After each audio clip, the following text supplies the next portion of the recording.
Some things aren't like the others. Look at that, got some really bent valves here.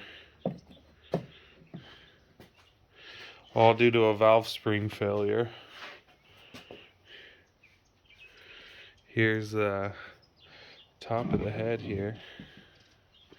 Here's the bottom. All the exhaust valves were unbent, luckily. But then it was all my intake valves that ended up taking some of the abuse.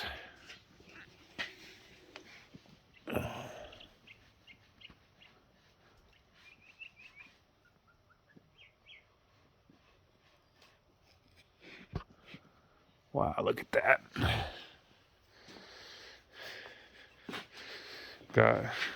Got Grandpa over here cleaning all the surfaces.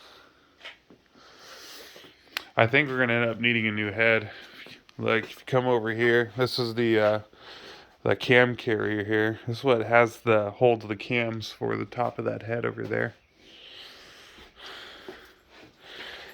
And what ended up happening was the valve spring that was on this head on the intake side fell off, got turned over here, and pinned. The whole rocker arm assembly was pinned up underneath here. And you can kind of tell these exhaust cams here, you can see it more on this side, dug into that. Ended up breaking the cam cover off. So we're definitely going to need a new cam carrier assembly. It's funny, on the exhaust here, you might be able to tell, but this whole camshaft's bent right here. Bent all the way up here. I don't even know if this thing's runs true anymore, or even straight, unfortunately. But on this exhaust cam here,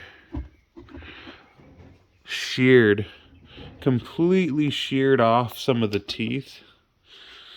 I'd like to move this battery out of the way, but it's pretty heavy. Yeah, these teeth on this cam are sheared off. Look at that. Completely sheared off.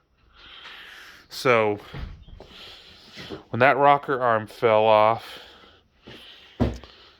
and hit here, stopped everything, there was so much force that went through this exhaust cam, it completely bent it right here, stopped right here, and you can see where most of the brunt of that force came actually through this part. So if you can see, you know, the engine oil pan being here, this is the bottom of the engine here. And it was right where that chain actually wraps around and first makes contact on here before it wraps around. That's where it seemed to all break. And you can see right here's the high point. So it was kind of crazy to see how this thing failed the way it did. But it wasn't due to lack of maintenance. I mean, look at that.